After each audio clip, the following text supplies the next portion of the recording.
Hi, I'm Kit Cassingham, founder of and Chief Energizing Officer at Live in Focused Energy. I mentioned that I was going to, trying to learn how to do, I'm on my phone tonight, and it's a little different from the computer, so excuse my learning curve. I told you that I learned some things this weekend, or last week, that I wanted to share with you. Specifically about the 3x2 framework and issues for me that I learned. So I wanted to share that with you. And why do I share this stuff with you? Well, one, I told you that I'm coaching myself back to high performance living. And I'm sharing it so that you can learn from my mistakes, learn along with me, take bits and pieces of what I'm doing and apply them to yourself. So with that in mind, I told you about the wonderful walk/hike that I took Sunday. It was intended to be kind of a nice little walk along the top of the ridge. Well, when you live in the mountains, there's no such thing as a walk along the ridge. It's along the ridge, down the valley, up another ridge, etc. So we walked on a level road for a mile and a half or two, and then we bushwhacked for 4 miles. No, we bushwhacked for 3 miles, doesn't matter. I had anticipated the walk. I had done my if this, then that planning. I had some nuts and seeds with me and an apple. My breakfast had been a real hearty protein drink. I had a lot of water with me, and I thought I was set. Well, the bushwhacking took a lot more energy, both mental and physical, than I'd anticipated, and my if this then that preparation wasn't enough. We get to our coffee shop, and there were some delicious looking donuts, and I succumbed. I broke my sugar flour ban and had a donut or two. I paid the price emotionally, annoyed with myself for giving in, though it was a lesson because I understood why. But I also paid the price physically. I've done as hard a hike before, but I was really sore. And maybe I'm making it all up. Maybe it has nothing to do with the sugar and the flour, but I think it did. So I'm recommitted. In fact, I've started Dr. Mark Hyman's 10-day detox diet challenge, which is sugar-free, grain-free, legume-free, sugar, grain, legume. Yep, I think I've covered. And dairy, that was the other one. And it's a real challenge. I'm in a meditation retreat. We meet during the day. So I also have a bit of meditation brain right now. I'll be relying on my notes a bit more than usual.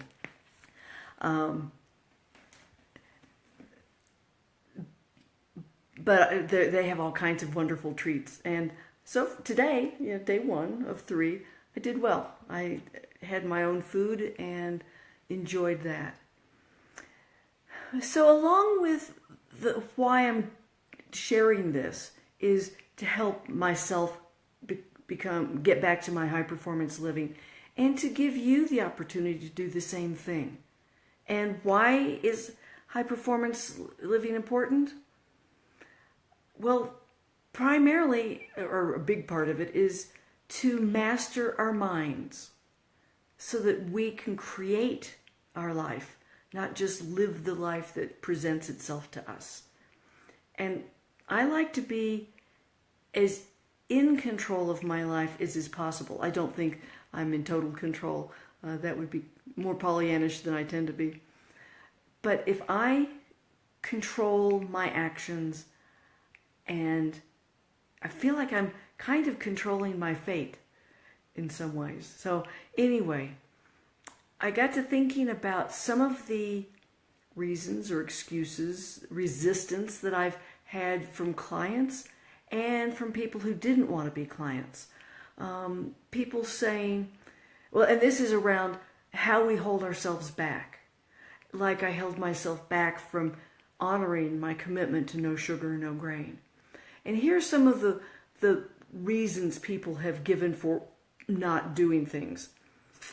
We hold ourselves back, and ADD is more susceptible. Those of us with ADD, or partners with ADD, or those of us only with ADD moments, that is aggravated by. Let me look at my note real quick. It makes it worse. These holding ourselves back activities. So, and I'm stumbling. I'm sorry. One is I'm old, or I'm too old. Old is a frame of mind. It doesn't always have a lot to do with the age, actual chronological age we have. Another is I'm retired and I don't have to do anything. I don't have to work. I'm fine just as I am. Well, if you want to be stagnant, I guess that's fine, but I personally don't call that high performance living. I don't call that being in charge of my life. I'm out of shape. I can't walk or do something because I'm out of shape. I'm busy, or I'm too busy to do this kind of work. Or the excuse of, oh, I know that. I tried that before and it didn't work. I have failed at this so many times, I'm not even going to try again. Those are the kinds of reasons and logics people have for not moving forward and living into their best selves. So you may know what to do, but you don't always know how to do it. You may not always have the willpower to follow through. You may not have the resilience to deal with the challenges that come along. Like my simple 6-mile walk was had a lot of exertion going on. And I didn't prepare myself for that emotionally. So I paid the price, and I won't do it again. And you can learn from my mistake. I don't know what you'll learn, but you can learn something. So the other thing I didn't do is I didn't write it down. I mean, that helps so much to journal about it. I mean, sometimes writing an intention in my calendar is sufficient. One thing I didn't write down was my intention to envision my days first thing in the morning. I mentioned that I was going to do that.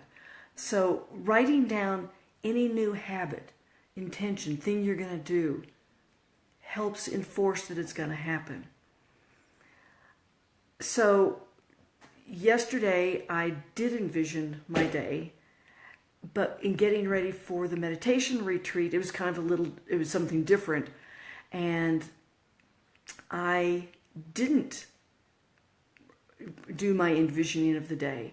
So I got up to the office, fed the cats, had my morning cocktail, and set off for the day. I forgot to meditate. Now, if you're going into a meditation retreat, you might think that's no big deal. But I like to put in just a few minutes so I can be ready for whatever craziness is on the road.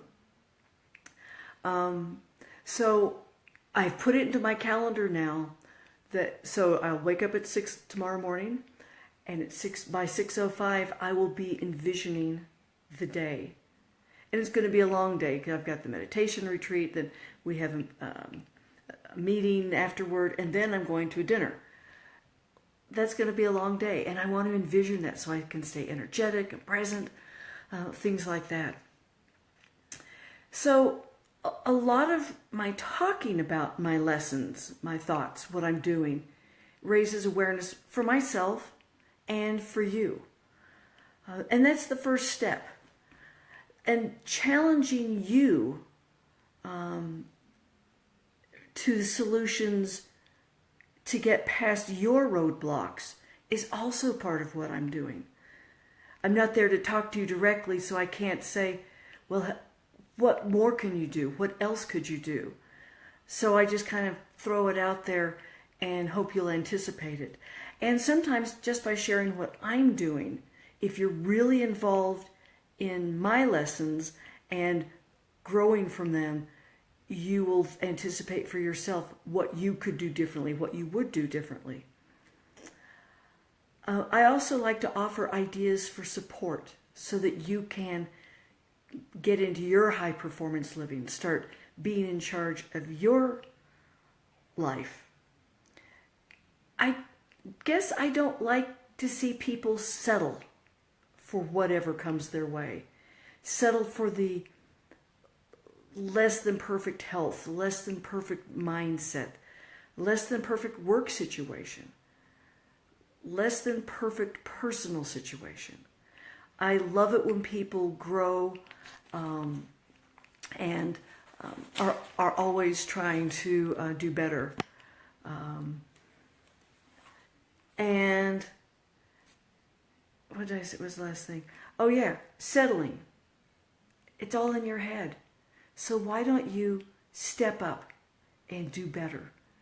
And if not, then enjoy your life. But I am stepping up.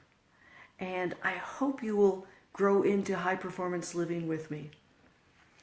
That is it for now. I am Kit Cassingham. I did it again. Did I do that before, at the beginning? I'm with Live in Focused Energy. I really do have meditation brain.